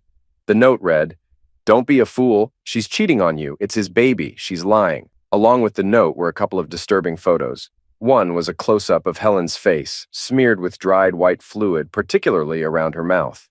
The other photo showed Helen with an older man, whom I didn't recognize, having closeness on our sofa. The man was standing behind her back, and her expression suggested she was enjoying it. There was also an audio tape where Helen confessed everything to another woman. On its own, I might have dismissed the note. The photos could have been fake, but hearing Helen's voice on the tape, along with the note and pictures, was enough to devastate me. I spent the night huddled on the couch. At one point, I realized I was lying on the same couch where Helen had been with that man, and I almost lost my lunch. I'd always believed I'd love Helen forever. Deep down, I still did, but I couldn't reconcile the way she'd treated me. I had proof she cheated, yet she didn't trust me enough to believe I was faithful. What hurt the most was how she had looked me in the eye and lied about everything. I wasn't even sure if her ending attempt was real or just a ploy to gain my sympathy while she spun her lies. The next morning, I requested personal time off from work. Instead of confronting Helen with the evidence and demanding details about the affair, I chose to distance myself. I was deeply hurt and needed to clear my head, so I decided to escape my troubles by signing up for a racing camp to try something new. Although I didn't need to improve my driving skills, I wanted a change of pace. From the road, I called my lawyer to begin preparing divorce papers. It seemed contradictory that someone who deeply loved his partner could suddenly want nothing to do with her, but being deceived and feeling undervalued made it plausible. I still had strong feelings for Helen but doubted her love for me. I explained the situation to my lawyer, including the evidence, and played part of the tape. He sympathized and agreed to handle the case. The camp was in Arizona, so I had plenty of time to think during the drive. Just before dark, my cell phone rang. I expected it to be my lawyer, but it was Helen. It seemed this was the first time she'd been allowed to use the phone. She said she'd been worried all day. "Where have you been, honey?" she asked. "Helen, you might be confusing me with Robert," I said coldly. "I think you dialed the wrong number. This isn't your honey. It's just your clueless husband who's loved you since he could barely walk." She fell silent, and I could hear her breathing, but she didn't respond. "I've learned a lot about people over the past few days, Helen. Maybe I was too trusting or just plain naive, but that's all done now," I said. "Please don't call me again. I've already told my lawyer how I want to handle the divorce. You have until the end of the week to take everything you want from the house. After that, I'm putting it up for sale." "Mark, please, I know I messed up," she said. "We need to talk this out. I think I'm having a midlife crisis or something. I'll get therapy. We don't have to end things like this. We can work through it. I'll never see Robert again. I'll put the baby up for adoption or do whatever you want. Please don't leave me, Mark. You love me." I ended the call. It rang again 5 minutes later. I saw her number on the caller ID and didn't bother answering. Over the next hour, she left me 14 messages, all of which I deleted without listening. I felt utterly foolish. I'd been in love with Helen since before most of my friends even noticed girls. In fact, I fell for her before I even had an interest in girls. When she first started babysitting me, I thought girls were just pointless and odd. I didn't see any reason to be friends with them. They weren't good at baseball, couldn't climb trees, and were terrified of frogs. What use were they? On the other hand, they were into dolls and ridiculous games, which seemed completely pointless to me. But when Helen babysat me, it was a game changer. She took an interest in everything I said and spoke to me in a way that made me feel special. I followed her around like a lovesick puppy and never grew out of it. She could get me to do things simply by asking, things that my parents either couldn't get me to do or had to threaten me to make happen. I'd do anything for Helen. Conversely, I always had a strong dislike for any boy Helen dated. I couldn't stand the thought of anyone else wanting her. I remember when Helen turned 18 and started seeing Jeremy Martin. I was just 8 at the time, and while Helen made my bedtime snack and read me a story, my parents never did that. Helen would sit with me, hold my hand, and give me gentle kisses on my forehead and cheeks until I drifted off to sleep. While Helen was busy getting my Oreos, I went back to the living room to grab my favorite toy car, a Mustang, of course. I overheard that jerk on the phone with a friend, bragging that once Helen put me to bed, he was planning to hook up with her and then dump her the next day. He didn't really care about her and thought she was flat-chested. He had put up with her nonsense long enough without getting anything in return. So he was determined that tonight would be the end, and he wouldn't accept any resistance. I went back to my room, fuming. I didn't understand everything Jeremy was saying, but I didn't like it. When Helen came into my room, we noticed each other. I saw that Helen was wearing perfume, which I didn't like because it smelled like flowers, and I thought flowers were as useless as girls. I preferred Helen's natural scent. Helen left the room, and shortly afterward, I heard shouting and screaming from the living room. I got out of bed to check and saw Jeremy pushing Helen down onto the sofa. He was undoing his belt and standing over her. Although I now understand what he intended at the time, my 8-year-old mind thought he was about to give my Helen a beating. Fuming, I grabbed a baseball from the dining room table and threw it with all my might. The ball struck Jeremy squarely on the back of his head, and he collapsed instantly. Helen hugged me as I stood over him, glaring. Helen quickly got Jeremy up and out of the house. From then on, I was her hero. She made playful comments about marrying me when I was older, which I took seriously at the time. Years later, I realized I hadn't truly rescued Helen from Jeremy. I'd only postponed it. Less than 2 weeks later, Jeremy had closeness with Helen and then discarded her, passing her around to friends. This was likely the start of Helen's downward spiral, driven by her need for abusive relationships. Despite my love and devotion, it meant nothing compared to her destructive patterns.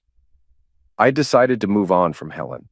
She broke my heart, but I knew I'd recover. She could take half of my possessions, but not my dignity or heart. At the race camp, I learned a lot about driving, from gear usage to shifting techniques and track lines. My passion for driving my Mustang was reignited, and I planned to make returning to the camp a regular experience. Doris. I saw that Mark had charged a weekend seminar at a race driving school to his credit card. While I was concerned for him, since performance driving schools, although generally safe, have had their share of accidents and fatalities, I also knew that escaping from the people who had hurt him, including me, would be beneficial for him. The school he chose was in Arizona, so it would take him a few days to get there. I tracked his cell phone to see where he was. All I needed was for him to answer the call, and the tracking system would do the rest. When he answered, I couldn't resist speaking to him. "Mark, where are you?" I asked. He didn't recognize my voice, which was understandable since he had only heard it a few times, but it still stung. "It's your best friend," I said before hanging up. The next day, when Mark arrived at the track, I saw him drive into the parking lot and check in. I was working as an assistant cook at the only restaurant on the premises. It was the perfect temporary job, giving me access to all areas of the grounds. Mark would probably visit the restaurant at least twice a day, if not more, and he wouldn't see me since I'd be working in the back of the kitchen. I wore a brunette wig and large glasses, and I still had men hitting on me. I almost lost the job the first time Mark came into the restaurant. Brandy, the waitress, attached herself to Mark before he even sat down. She was all over him, rubbing his arm as she helped him to his seat, and accidentally brushing her chest against his shoulder as she handed him a menu. She even leaned over him, putting her rear right in his face, to give him a knife and fork, despite already having silverware wrapped in napkins in her apron's pocket. When Brandy returned to the kitchen, she had a smug grin on her face. "I'm going to have a great time with this one," she said. "Maybe I'll marry him and have his babies." I used to like Brandy, but after that encounter, she came very close to getting tased and choked that morning. On the other hand, I had a good laugh when she left a note with her phone number on Mark's table and later returned to find it still there. That afternoon, as I watched him drive, I found myself gripping the bench tightly every time he took a sharp turn at high speed. It became clear to me that I had a serious issue. My initial reason for tailing Mark was to make amends for the disruption my investigation had caused in his life. When I first entered his life, Mark was a genuinely happy and kind person who loved his wife and believed she loved him too. I had played a part in stripping that away from him. Even though he still had a good job and a decent life, I wanted him to find someone who could replace the love that I had helped destroy. This made me wonder why I didn't want him to end up with Brandy. I convinced myself that I needed to evaluate her first. I also told myself I needed to handle his divorce properly. I wasn't going to let that old woman take him for everything he had. I have to give Marvin a lot of credit. He could have just fired me, but instead he let me work on my own schedule. I could be involved in cases while still managing my babysitting job, which was how he described keeping an eye on Mark. This arrangement would benefit Marvin in the long run, but that's a story for another time. Over the years, I developed relationships with many local lawyers. We often referred clients to each other. Lawyers would send clients to a private investigator for divorce evidence, and vice versa. So it was no surprise to me when I realized I knew Mark's attorney. Mark was giving that worn-out, hobbit-looking witch far more than she deserved just to get rid of her. Meanwhile, she was fighting desperately to stop or delay the divorce. I have to admit that my actions were just as underhanded as hers, but I was determined to protect Mark from her.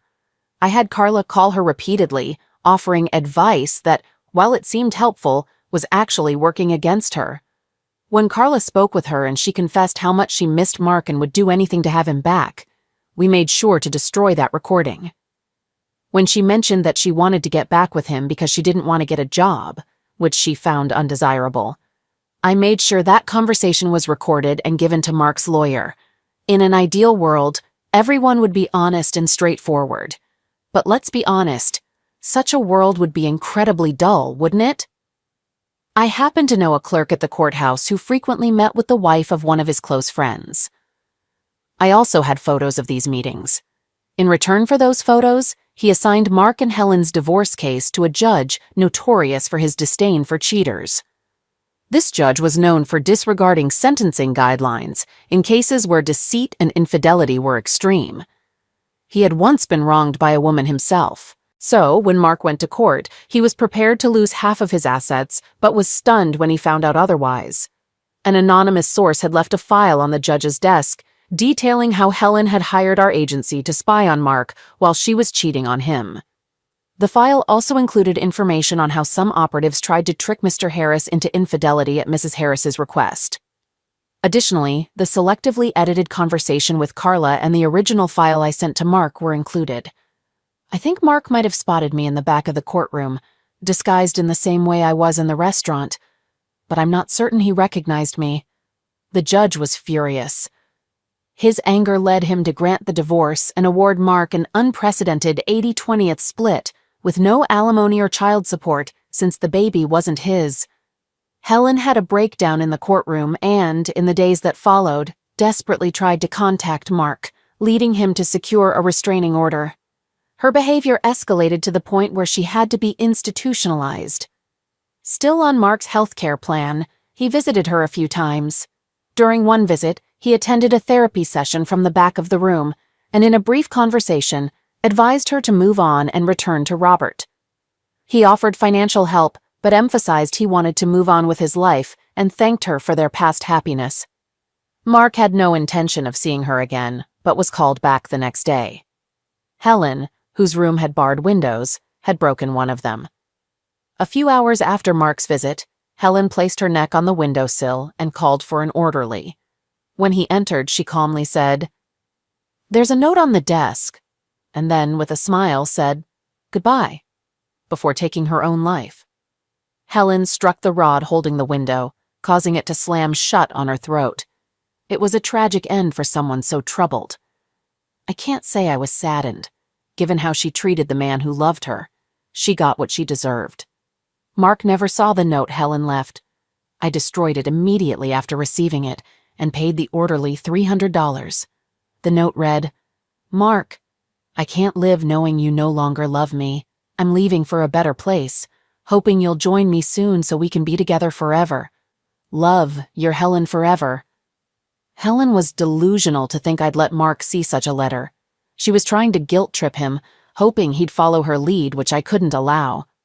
6 months later, Mark started seeing Brandy, and they became intimate. He visited Arizona every other weekend. When he was in town, Brandy was with him, but otherwise, she was free to sleep with others. Mark later received a file from his best friend containing photos of Brandy with several men on the new bed he had bought for her trailer. Mark showed Brandy the photos during his next visit to Arizona. She begged for another chance, but he told her he'd talk to her later and never returned. Mark dated other women intermittently but didn't seem happy. I was surprised when he dated Mara from the convention, but it didn't last. Mark fell into a depression and there was nothing I could do to help him. Mark.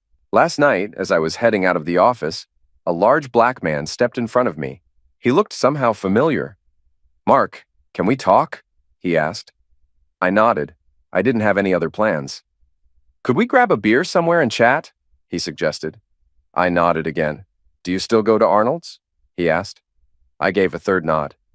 "Meet me there in 10 minutes, he said, and then left. I took my time driving my car to Arnold's, trying to recall where I had seen him before.